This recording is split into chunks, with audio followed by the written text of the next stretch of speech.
There's a wee story about the Gordons of Galloway, and it goes like this.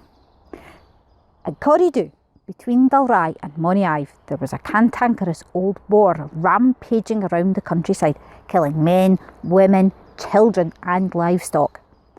It caused such a stramash that the king himself offered the lands of Lochinvar to anyone who could bring him the head of the beast.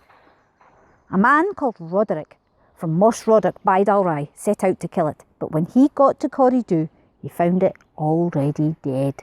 Lying beside it was a sleeping man, covered in blood. Roderick, maybe not being as honest as he should have been, snatched up the head and ran with it to the king to claim Lochinvar for himself. While Roderick was showing the boar's head to the king, the other man appeared. He declared, "It's me at Hasty Hay, Lochinvar, for I killed the boar." To prove it, the other man explained that he'd cut the tongue from the boar's mouth to prevent a rascal like Roderick from stealing his glory while he slept. Now, he threw the tongue on the table before the king. The king had his men examine the boar's head, and lo and behold, it had no tongue.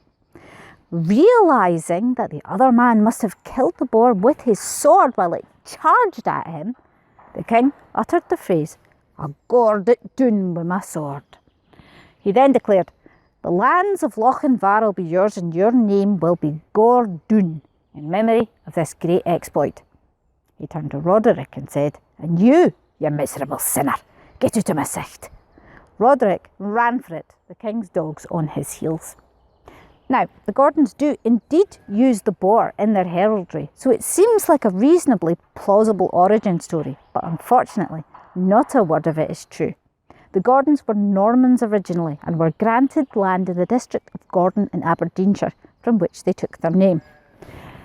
They bought their lands at Lochinvar in the 14th century, but may never really have settled in Lochinvar properly. The home most associated with the Gordons of Galloway is, in fact, Kenmure Castle.